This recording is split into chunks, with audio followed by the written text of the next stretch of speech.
You the longest tenured NGB chief?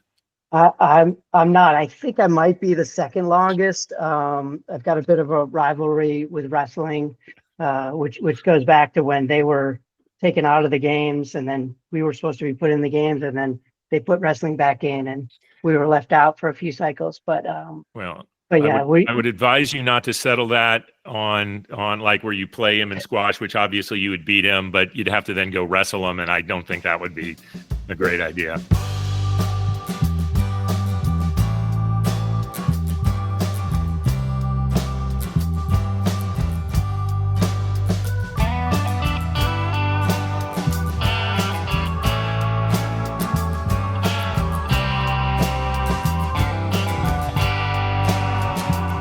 Welcome to Wait, What? Sports Biz Chat with DP and McGee, the podcast that takes an often irreverent, sometimes cynical, and on occasion even a serious look at the business of sports. I'm your co-host, David Parro. And I'm Tim McGee. Well, Tim, we had a very muddy run for the Roses on Saturday. The NBA playoffs continue to be scintillating. F1 went head-to-head against NASCAR this week on TV in the States, but as you know, all of that is irrelevant to me because I just want to know what is on your mind. I want to start, big story. Once again, we will not have a Triple Crown winner because the winner of the Derby is not going to be running into Preakness. It becomes too expensive or too risky, I think, for owners to risk running their horses if their horses suffer any sort of injury in the Kentucky Derby. But I think I'm like a lot of horse racing fans. That's what I look forward to each year, is that possibility of a Triple Crown winner, and we will not have one. But we can talk about the Derby a little bit more if you'd like. What are your thoughts on it? Well, I mean, I think there's a couple things. First of all, the television numbers were fantastic, which I don't understand why they were so big. I don't know if weather in the Northeast that day, which there was, or weather throughout was maybe had people in front. I know that some of this is based on better capturing of out-of-home viewership as well as the streaming audiences. But everybody just had, big numbers, 18.5 million for, 17.7, which was the best figure for 36 years, which is pretty amazing, right? With so much else going on. But yeah, no, it did very well. Peacock alone drew nearly 1 million viewers.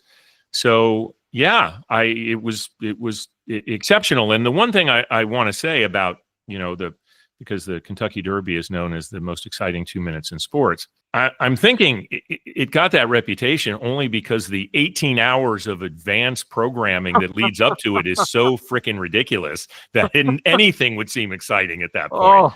But I'm sorry. I know there are people that are into it, and there's the fashion and all that stuff. But my God, it's interminable.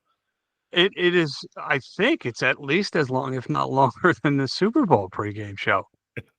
It is insane. It's insane. The weather was terrible, so we had to hear all the old Abbott and Costello mutter jokes.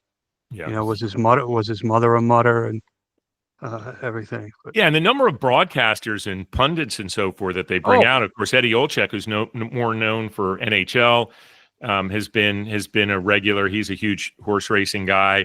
Who's the NBC political pundit that they bring us? Kornacki comes in to talk odds. So they have a whole thing like that. But then listen, I think there were a couple other storylines that are interesting. The return of Bob Baffert after the 3-year suspension.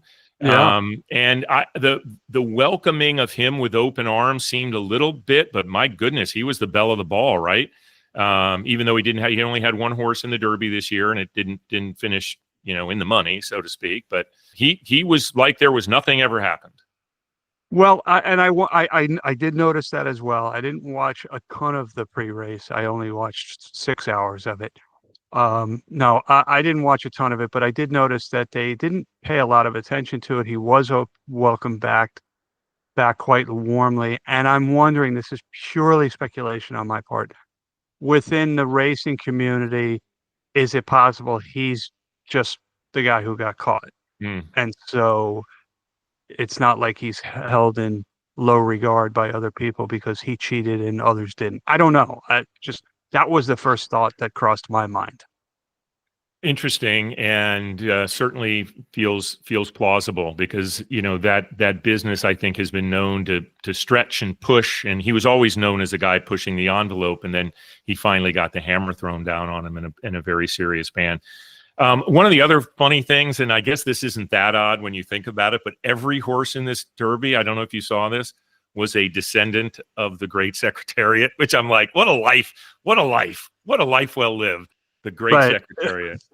Well, there used to be stories about all of the progeny of professional athletes and how that was disrespectful to the family unit, and how they didn't respect the sanctity of marriage or parenthood. But here it is celebrated. It's celebrated. Oh man. Well, I mean, I think that but we do it quite often, I guess, date ourselves. I would say that for us, the first great horse that was a part of our lives was Secretariat. Right, because I think there had been a long time before that, when there, certainly before you and I were sports fans, when they had the previous Triple Crown run. And then we had in the 70s, I think there were 3, if I'm not mistaken, right? Affirmed one. Secretariat, and I think there was one other, and then there wasn't another one for Secretariat, though. My goat. But greatest athlete of the 20th century. Yeah, I would argue the Belmont Stakes in particular won in record fashion. Yeah. Anyway, well, do you want to move on and chat some NBA, since we're in the midst of, as I mentioned at the Open, what I consider an extremely scintillating, exciting, thrilling playoff run here for the NBA. My gosh, so many storylines. I want to start, if you don't mind, recognizing Gregg Popovich. Pop stepping down after 29 years as the head coach of the San Antonio Spurs, longest reign of a coach up until he stepped down. I don't know who has it now. 5 championships, suffered a debilitating stroke last year during the season, which required him to step down. He is now going to be the president of the Spurs, I believe is his title. Anyway, it was a heartwarming scene to watch him being helped into the press conference. I think Tim Duncan was on one arm. Another former player was on the other arm. So he was clearly having some trouble walking, but it was great to see him in public. And I think he said something to the effect, I'm not going to be called coach anymore, but I'll be called Jefe. So didn't lose his sense of humor, which he wasn't necessarily known for. Well, I think first of all, I mean, Popovich now is obviously in the discussion, not just on the number of wins, but that's in championships, but he's there with Riley and Jackson, I think, is the greatest NBA coaches. And Red Auerbach. Yes. Yeah. Red Auerbach would have been the next one I mentioned. And I hate the Celtics, by the way. But you got to give them. But beyond that, I think what he has represented to other coaches, Steve Kerr is a great example. You heard the things that Steve Kerr said recently about when Pop announced that he was leaving, what he's meant to him as a player and a coach. And I think that how he has represented the league, because the NBA more, I think, than other leagues, I think I can say this, has been very willing to accept activism from the players. Is that the right way to put it? Maybe outspokenness, certainly. And Popovich was like the ringleader, very socially active. And I think that certainly the players have admired that. Not that he was not that he wasn't a tough coach, by the way, but I think in terms of the human side of the men that he led, that will be as big of a legacy for him as his wins and losses. I would agree, and open the door for coaches like Steve Kerr now, who sort of picked up that mantle in terms of being willing and not afraid to speak out on social justice causes. So yes, he will leave a great legacy. Personally, I think his greatest legacy is his sheer verbosity in his in-game interviews. Nice. Oh, his interviews were great by how taciturn and short they were. All right. Yeah. Listen, agree. I think this is it's It's time. He certainly served the league well. Half Croatian, half Serbian, which I thought was an interesting combination. I'm half Croatian myself. Great coach. And in some ways, and plus, by the way, he served. He was an Air Force guy, Air Force Academy guy, got really a start there as well. So, I mean, yeah, just a pretty complete man. Yes. Yes. All right. So, NBA playoffs, they're crushing. The games have been thrilling. The first round saw a 4% jump in viewership. Obviously, it's, continuing the positive trend that started in the back half of the season. And they're delivering on the game. So while I think it is still fair to say that particularly early season, but regular season NBA games may not be the most exciting. I think the in-season tournament, of course, has added something to that. But the playoffs are unbelievable. And anyone that says that they don't play defense in the NBA is an idiot. Because the defense is just lockdown. Yeah. That's something I would say. Yeah, I know. I'm rubbing I had off to mix on it up. you. I don't want this all to come down on you, man. No, you look at the second round, every visiting team won. Now, I'm not saying that the Knicks are going to beat the Celtics or that Golden State's going to win their series, especially with Steph Curry going out in the second quarter of game one with a hamstring injury. But it does seem to indicate that, first of all, very unlikely that any of those series will go pouring out. So it'll be interesting to see. And the longer they go, obviously, the better the ratings get. But you have you have some great series. I think that Boston New York series is going to be great. I think Cleveland, which was, along with OKC, was unbelievable during the regular season, took it on the chin from Indianapolis, and then you've got the Jokic out in Denver, who seems to have woken up. I mean, don't forget that the Nuggets fired their coach with like 5 games left in the regular season. Everybody thought, how can you do that? And now they're up 1-0. And yeah, the Denver team and the Joker and Aaron Gordon story and Russell Westbrook coming on there, obviously formerly of OKC. That's been surprising. The finish in that Indiana Cleveland game last night with Halliburton's just emerging as a huge star, and then of course in this Knicks Celtics series, obviously Jaylen Brown and Jason Tatum, of course, have been stars, I think, in the league, and not that Jalen Brunson hasn't been, but my gosh, is he ever on the map in everybody's mind? And how clutch he has been. So, but Halliburton coming on, I mean, you talk about a guy that's just making a statement right now. Right. So he's doing it, and he's doing it without his father in the stands after his father had that dust up with Giannis Antetokounmpo in the end of the first series. There is some talk here in the New York area about Jalen Brunson being one of the top 5 players in Knicks history.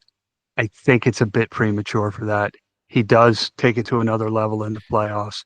But again, you and I are old enough to remember Willis Reed.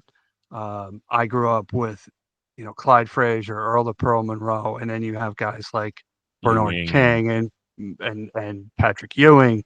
But listen, not to say that if they get through this series, I'm going to ask you the question again and see if you're ready. See where you're ready to go with that.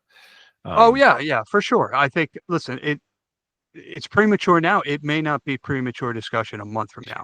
Yeah. But Boston played horribly the other night and still barely lost. Right. So yeah, right. They couldn't hit a 3 for the life. Listen, there's so many things going on with the NBA. Obviously, with the new television deal, there has been all kinds of concern among some of the owners. We've talked about the Jim Dolan situation with the Knicks not being happy about the number of potential losses.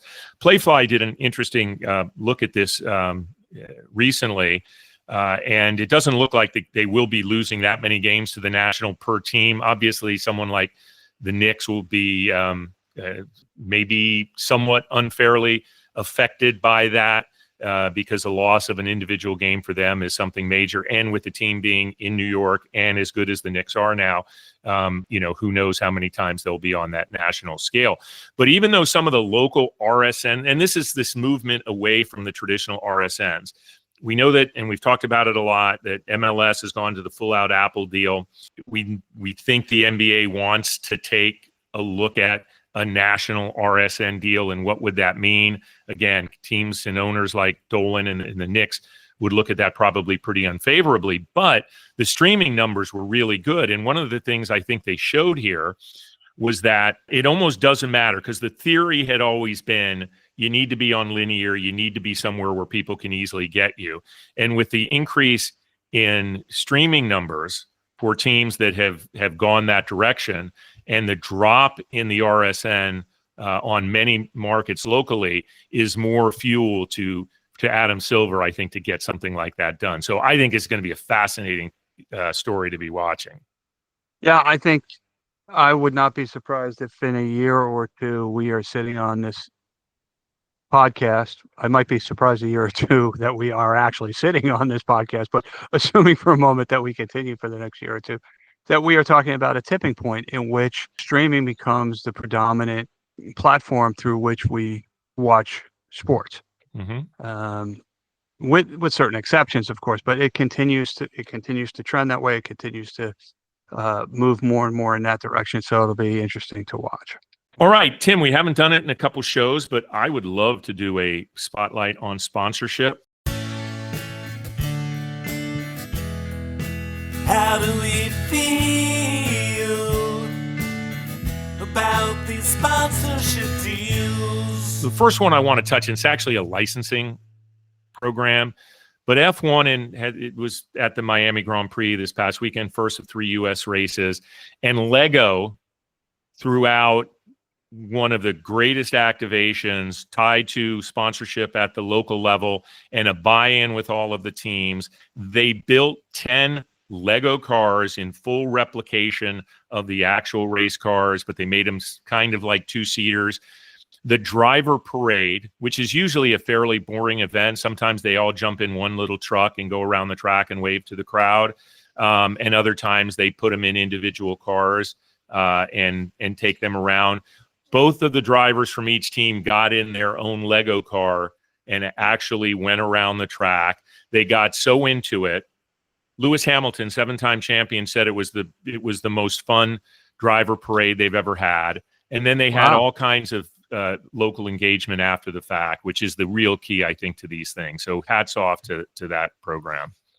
Do you happen to know, and I don't mean to put you on the spot, but do you happen to know how long it took them to build those cars? Because I remember when my son was young and we would build, a little, SpongeBob SquarePants scene. And there are stats on this out there that I've seen, and it was an insane amount of work, which of course doesn't narrow the window that much, but an insane amount of work by a ton of people, a lot of people putting in it, and a crazy number of actual Lego pieces. We can put this in when we post. We'll add to that. I don't have that with me right now, but it was significant. Probably look it up and cover it off by the end of the show. It was a lot. But they looked great, and the drivers were like, there were Lego pieces on the track they had to clear off because the drivers were like banging each other. They were totally into it. It was hilarious. Wait, what? They were racing, basically racing each other. The cars were only going a few miles an hour. They weren't going that fast, but drivers like to race. In NASCAR parlance would say we're putting fenders in people.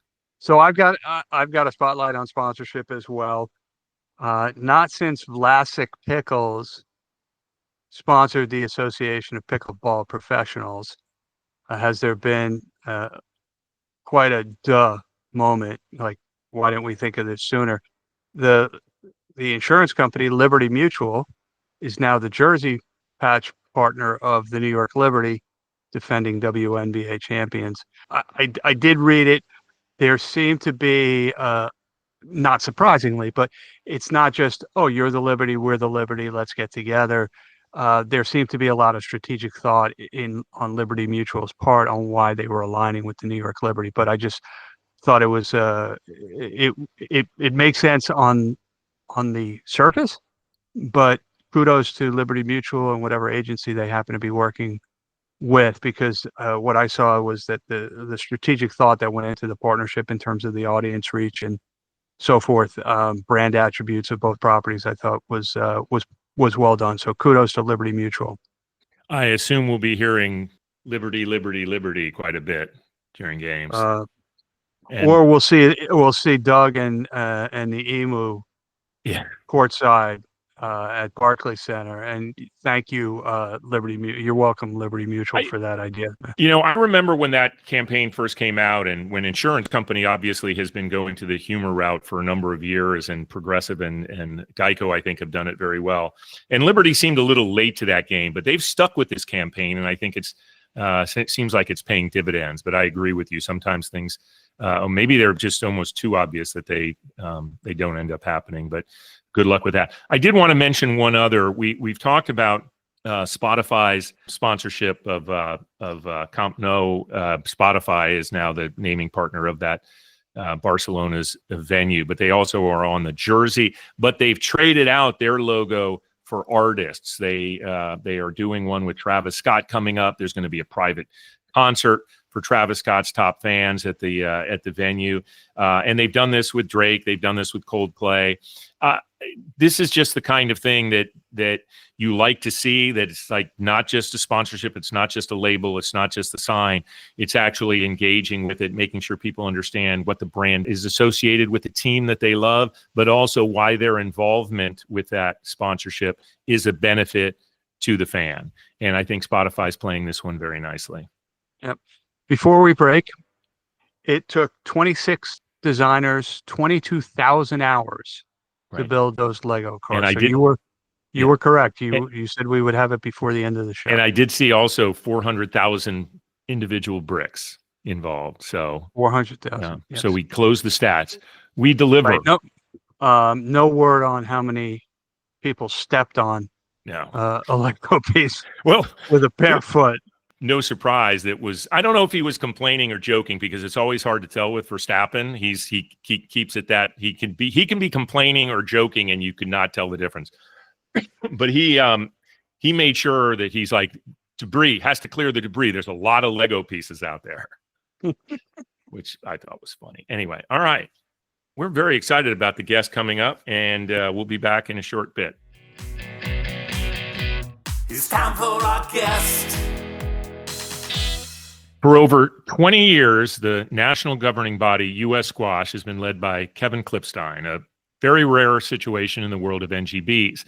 In his role as president and CEO of U.S. Squash, Kevin is responsible for building the sport of squash here in the States and ensuring a seat at the table in all international dealings. Kevin took the helm at U.S. Squash after stints at Sun Microsystems and at ProServe SFX, which is where Kevin and I first met. It's been a unique path to this role, but given his passion for squash and the fact that he was an All-American player at a school that I kind of forget, I just don't know which one it was. It's a path that obviously has just worked for U.S. Squash. So, Kevin, welcome. Thank you. Thanks, David and Tim. It really is. It's an honor to be here with you. You are allowed to say what school it was, by the way, now. It's a small school based in Ithaca, New York, I think. Yeah, that we talk about a lot on this program, as I know you know. Let's go Red. Yeah. All right. In October of 2023, the IOC approved squash as one of 5 additional sports added for the LA 28 games. To start very generally, very broadly, what does this mean for the sport? Well, Olympic inclusion means quite a bit, as you can imagine. The sport's been pitching the IOC for nearly 4 decades. And so for the athletes, first and foremost, for them to be on the brightest stage in sports is, it's amazing. And they deserve to be there for sure. For us here in the U.S., it really legitimizes squash right away, sort of puts us at a tier that we haven't been before. And we're really just emerging here in the U.S. in many ways. We're not that well known. So we've already seen an increase in interest in the sport commercially at the grassroots level. So it's significant already, and we're super excited. Let's take a step back, if you don't mind, Kevin, and talk about the mission of U.S. Squash. Well, it's my mission for everyone to know our mission. In that, if you ask our staff members, I would be really disappointed if they didn't immediately say, lifelong positive engagement in squash is our mission.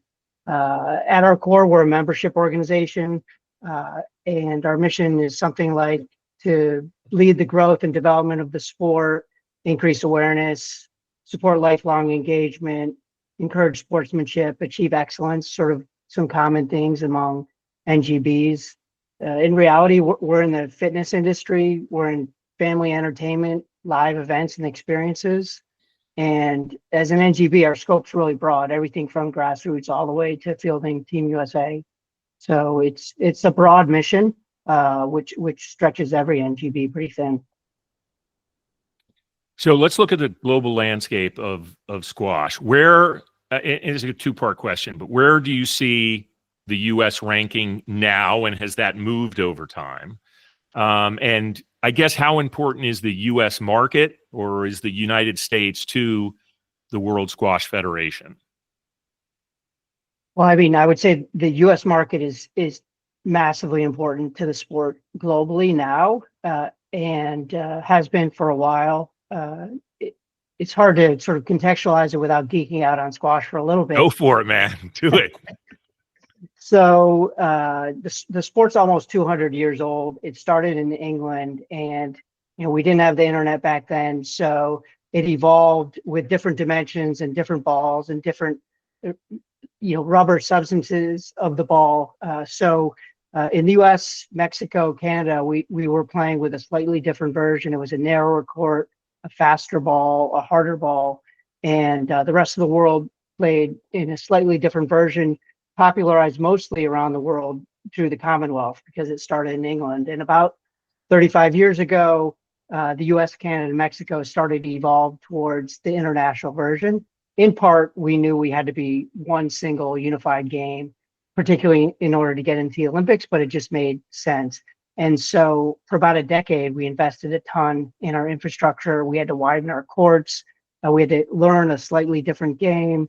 And but as a result, in the last 20 years or so, we've been on the ascendancy in pretty much every category. We're up in participation 300 or 400%. And we have a bunch of really unique strengths, like the collegiate game is super strong and has a long, rich history. We're increasing participation in middle and high schools, and whether that be private schools and increasingly in public schools. We're in more than 20 states now. And we have a really robust network of mentoring, tutoring, squash instruction in underserved communities, similar to the First Tee program. So we're doing well in terms of just broadening access to the sport in the U.S. And our women are number 2 in the world. So competitively, we're coming along. Again, it has been a bit of a transition. Our juniors, though, are knocking on the door globally. So we're quite significant in, as the rest of the world now turns to the U.S. to say, now this is an emerging sport here. What's the U.S. going to make of it? And we played a really central role in pitching LA28 and the IOC in terms of getting squash included in the Olympics. And that partnership and collaboration definitely continues at the world level. As David mentioned in his introduction, you've been CEO of U.S. Squash for over 20 years, a remarkable run for the head of any NGB, certainly. Take us through some of the accomplishments of which you're most proud. Well, I certainly didn't expect to be doing it for 20 years. And I had asked Seth Matlins, who recruited me at ProServe, before I took this job, should I take the job? And he said, absolutely not. He said, well, what are you going to do after that? And so I ended up taking the job anyway. And it's been a challenge to drive growth in what's a niche sport, which is basically supported only by the people who are involved in it. And there hasn't been much of a marketplace commercially, but the Olympics is obviously changing that pretty quickly. So we've had the growth that I mentioned. We built a $41 million national center, which we opened in 2021, which really helped us recover from COVID a lot faster than we would have otherwise. So I'm proud of that. I think probably, with all that, how we've done that work as a governing body, you end up being the legislative, the executive, the judiciary of the sport. And so you sort of make the policies, you execute them, and you enforce them. And as a result, you're not really beloved. So working with integrity is super important to sort of have the respect of the community and the trust of the community. And so, our board, our staff members, how we work with shared values, upholding the characteristics of sportsmanship in the sport, I think has been really important to sort of unify us as a sport, and also just kind of enhance what the qualities of the community in the first place. So I think not only the what, which has been significant, I think, but also in the how. And, my hope is that just perpetuates. Well, I think we've talked about this before. Are you the longest tenured NGB chief? I'm not. I think I might be the second longest. I've got a bit of a rivalry with wrestling, which goes back to when they were taken out of the games, and then we were supposed to be put in the games, and then they put wrestling back in, and we were left out for a few cycles. But yeah, I would advise you not to settle that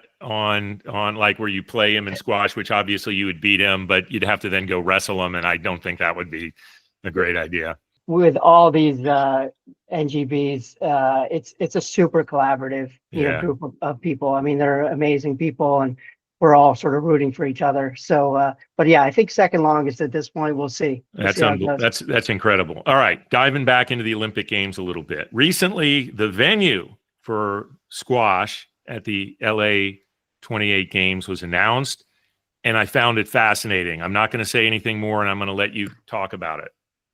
Well, the IOC LA 28 announced, I think it was probably about 2 weeks ago now, that the games or squash will be hosted at Universal Studios a lot. I think things got ahead of itself where it was revealed a little bit more than expected, in that it's actually going to be on Courthouse Square, which is the place featured in Back to the Future and To Kill a Mockingbird and a bunch of other movies, The Nutty Professor. So it's a pretty famous, high-profile area, and in addition to simply being on Universal Studios. So we're incredibly excited to be featured in what's possibly the most LA place of Hollywood, and so that's saying a lot. And again, just increasing the profile of the sport. I don't think we could ask for anything more. The sport itself, we could be anywhere, and that's sort of been a big selling point of the sport, where we can be in front of or within iconic locations, whether it be in Egypt, in front of the pyramids of Giza. We've done that many times. We've been in Grand Central Terminal for the last 25 years every year. So you can really put this all glass exhibition court anywhere. And so to be in such an iconic location is just, it's going to be amazing. And we're so excited. And we think everybody involved is pretty excited about it, which is a lot of fun too, because we're new to all this. And so the fact that others are embracing squash in that way is really exciting. The tie-ins with Comcast, NBC, and the potential to pull in celebrities, et cetera, is we think is all going to be really positive. Staying on the Olympics, the Olympic Games can often be a catalyst for bold projects announced by sports and national governing bodies and things like that. Is there anything you can share on any initiatives that U.S. Squash is going to be undertaking, driven by the inclusion in the games? Well, I would say yes and no. For more than a decade, because of the challenging nature of pitching to the IOC and whether or not you can be included, we've locked in on a strategy that we said, look, regardless of being included, being in the Olympics is not going to be a silver bullet for anything we do. We have to kind of do it on our own, and being in the Olympics would be an accelerant. And so we've been working towards building out for the long term our infrastructure. So our strategies haven't necessarily changed, maybe just the pace of them and their ability to really scale up. So, for example, coincidentally today, we announced what's called Project Beacon, which is an outdoor squash court in Union Park, which is on the west side of Chicago, near the Inner Loop. Great collaboration between the PSA, the Professional Squash Association Tour, and their foundation, and U.S. Squash. And it's an outdoor court in a publicly accessible park. It's really, we call it Project Beacon because it's a beacon. It's a clear, bright, visible signal that squash is accessible. It's a really interesting sport to look at. It's an all glass and steel court there that we've helped develop. And these outdoor courts will start to go up in Miami, in Boston, Philadelphia, probably LA. So coming outdoors, which is funny because with TGL, I guess golf is going indoors and squash is going outdoors. So we're always a little countercultural. And then that's one we're excited about. And the other is similar technology. We're doing an indoor modular court. So a couple of years ago, we had a goal which was up in a day for less than 50K. So 20 years ago, Apple said we want 1,000 songs in your pocket. And so up in a day for less than 50K was our goal. We have that now, which is a modular court. Literally a couple people can set up, then you could take it down. And so we think infrastructure has been one of our biggest barriers to growth.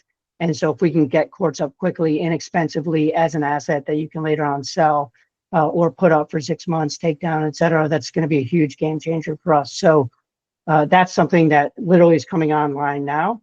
And we're really excited about that. And as we were talking about before, pickleball and padel, there's a trend where multi-sport facilities are being built.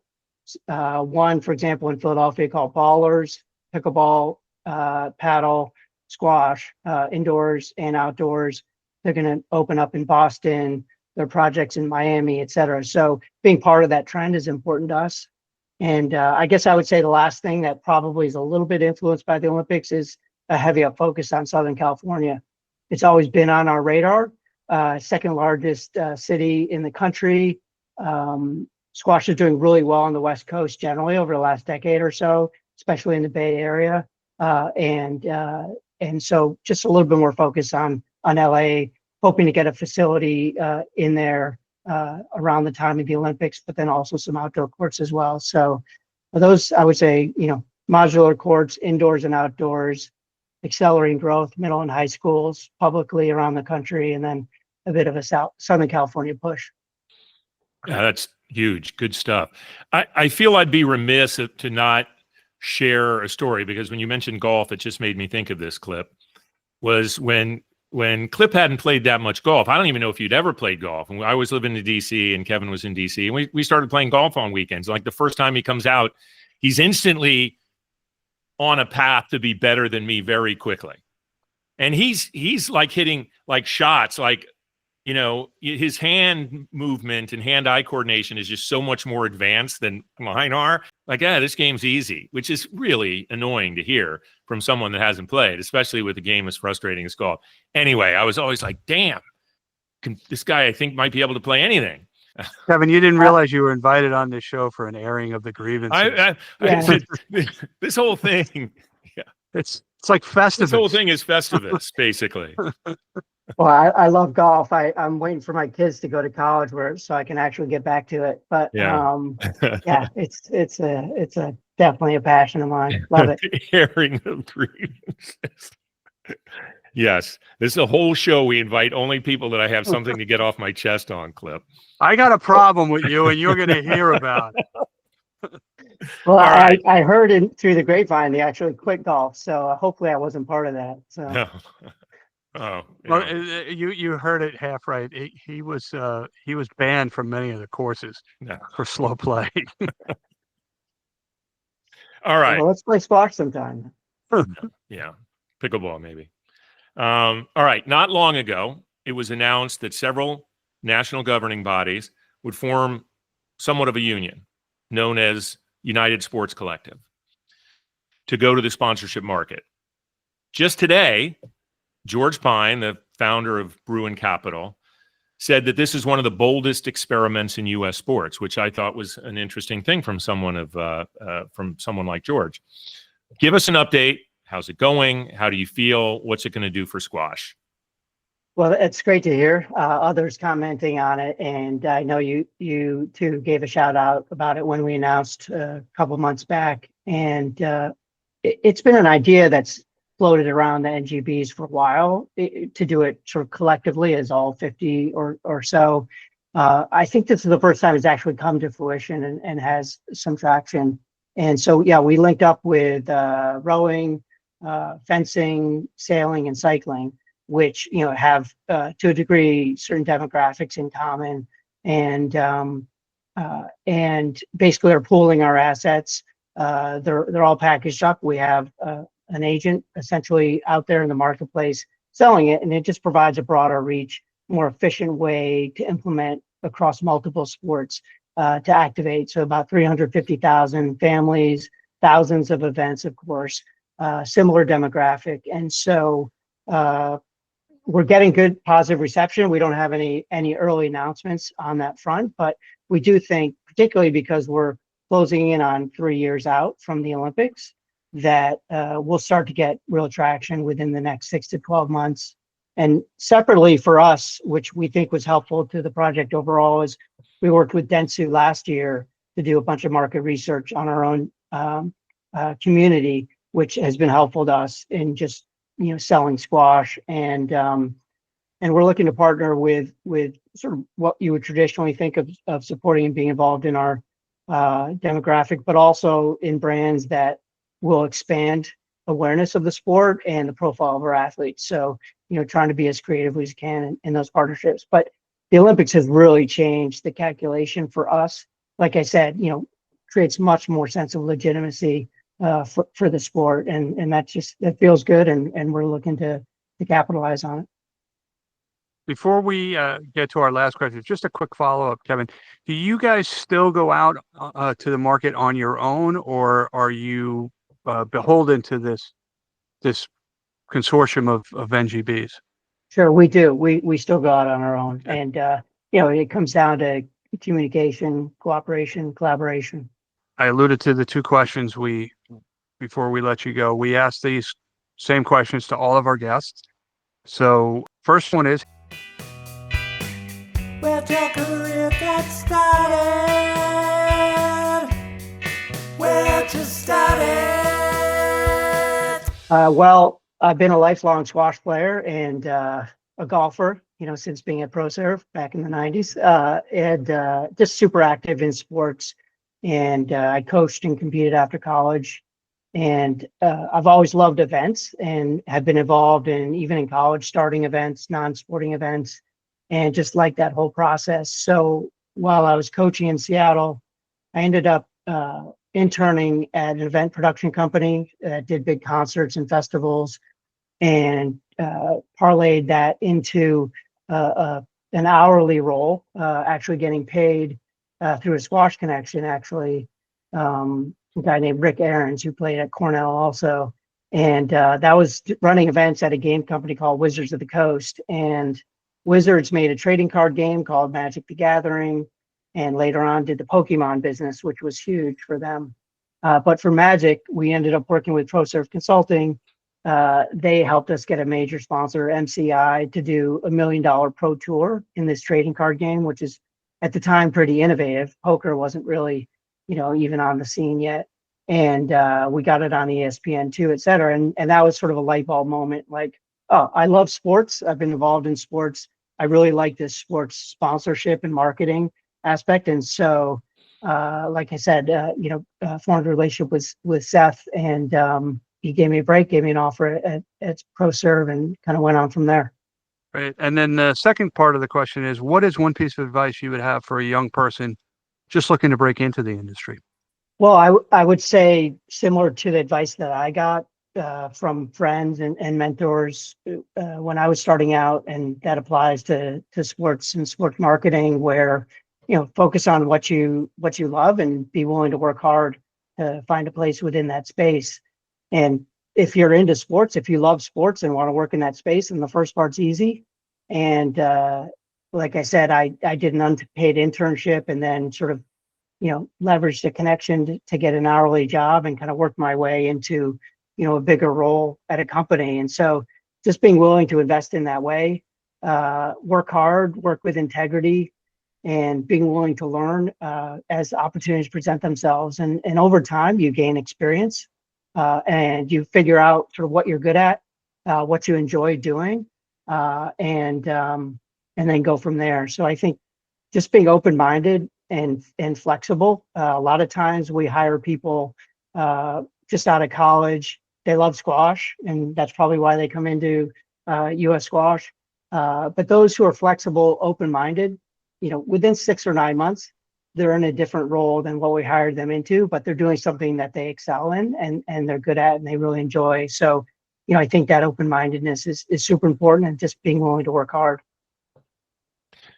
Kevin, thank you very much. I tell you what, I am forever thankful for my years when I moved to DC to be at ProServe, and you were on that team, and getting to work with you and obviously others that you and I both stay in touch with over the years. It's just been pretty amazing. So congrats on an unbelievable run. Congrats on LA28 and moving squash in, and all the other developments that you got to talk about. We pride ourselves on this show on trying to talk about the business in a broad possible way. So getting people that are actually at the forefront of NGBs and et cetera is important to us. And I think you've given some unbelievable information at a really good time. So thank you so much for coming on. Well, thank you both. It's been a lot of fun, and appreciate what you do. I learn a lot every time I listen. I really do. Appreciate it. Thank you. Thank you. Okay.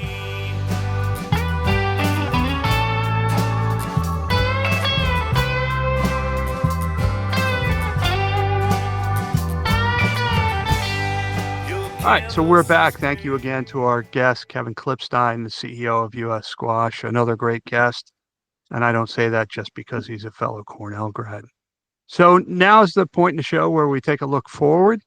But in this case, I think we're going to, dare I say, make a correction from our show last week, David? Is that a appropriate description? Yeah. I mean, we're in the business of accurately reporting things, so sure. We had someone reach out to us on TikTok about the Captain Jenks bit that we talked about, which was when we were talking about prank phone calls coming out of the issue with Shedeur Sanders. And we do have to issue a correction, I guess, that it wasn't Captain Jenks, the very highly regarded yet somewhat infamous prank phone caller from Howard Stern that did the OJ one into Peter Jennings with Al Michaels coming on. With Al Michaels, right. And saying, yes, he knew it. Once he heard Baba Booey, he knew it wasn't that. But the actual prank caller in that case was another big fan of Howard Stern's, of course. He went by the name Maury from Brooklyn. And this came to us from TikTok from a Peter Timpson. So thank you for that, for watching and engaging with us and setting us straight. I got confused because he did say Baba Booey at the end of his prank phone call, and I just assumed that it was Captain Jenks. It wasn't. But in doing research, and thank you to the gentleman who told us about that, for watching us on TikTok. But I went back and researched it because you and I were talking about this between last week's show and this week's, and Captain Jenks is probably the most famous prank caller on the Howard Stern show. Had some amazing phone calls, but there was also another guy, which I came across, which I hadn't thought of the name in many years. Ponce de la Phone was another famous prank caller. So yes, but I would say that prank phone call, because of the seriousness of the situation, the size of the audience that this guy got, Maury from Brooklyn, I would argue that has to be arguably the best prank phone call in the history of prank phone calls. And we're not suggesting people should endeavor to make these prank phone calls, because as we talked about in the Shedeur Sanders situation, I think it could be potentially hurtful. And this one was Peter Jennings bought it hook, line, and sinker. He was all on board. Now he was, he's been criticized for that because it did seem fairly obvious, but well, yes, the guy did it in a very sort of stereotypical, dare I say, racist voice. But I will say this about Peter Jennings. Number one, you assume that your producers have vetted these calls before they make it onto the air. Number one. Number two, Peter Jennings, notwithstanding this one incident, was one of the most respected TV journalists of all time.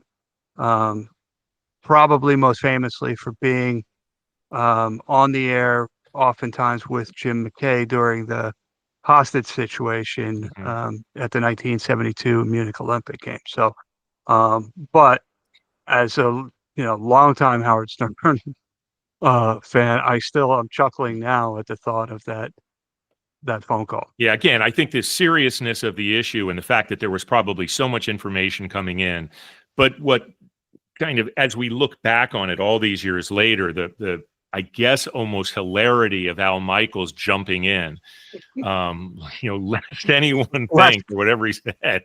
Lest anyone think this call is serious. Because okay. Al Michaels had been on the Howard Stern show many times. Yeah. Okay. There are a couple other quick things I want to talk about. A lot of leaders from various U.S. sports leagues are in front of Congress talking about the future of streaming. Congress apparently wants to know, how do we keep, sports viewing affordable for everyone, which I think is a worthy cause, but we'll see what kind of a spectacle they try to make of it. I also need to ask you something.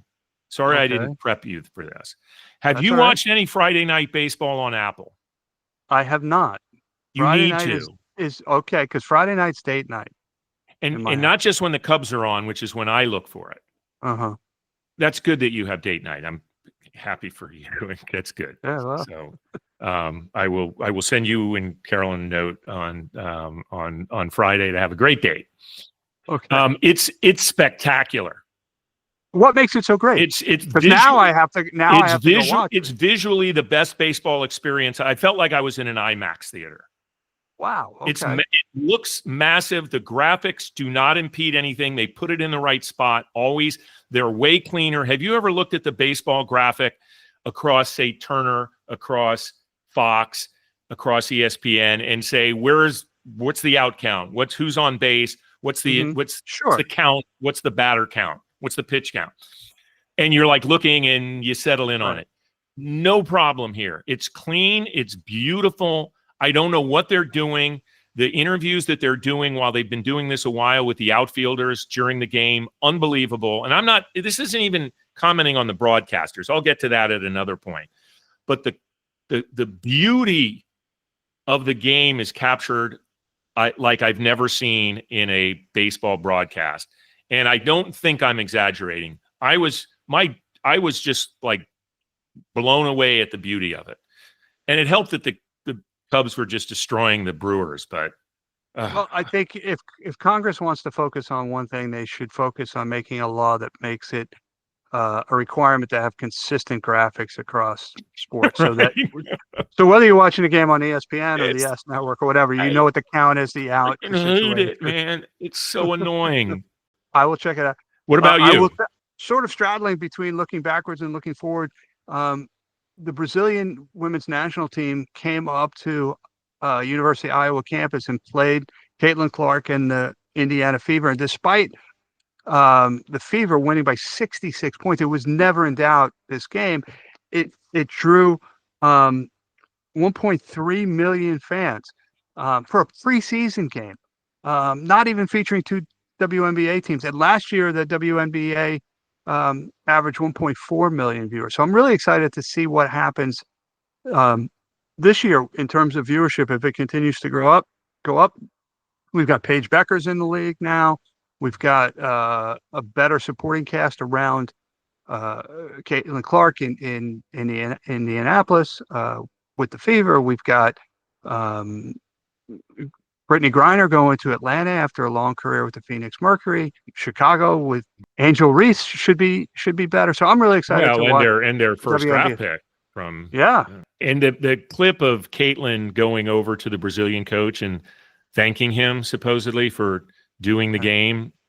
Gold. For coming up, Gold. Yeah. I mean, I think she wears the cloak of being the face of the game very well.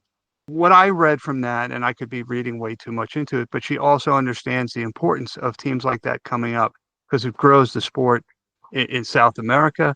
Having said that, I think the Brazilian national soccer team featuring Marta may have done just as well against the fever as the Brazilian well, women's Marta can do basketball anything. team. So. Right. Yeah. She's married to Brianna Stewart. So it's not like she doesn't understand hooping. So, all right. So we've come to the end of another show. Thank you again to Kevin Klipstein from U.S. Squash. Thank you to our listeners. If you like us, what you hear, like us, follow us, subscribe, share with your friends. We love feedback, whether you're watching clips on TikTok or LinkedIn or X, formerly known as Twitter. We really do appreciate it. So until next week, he's DP. I'm McGee, and we'll talk soon.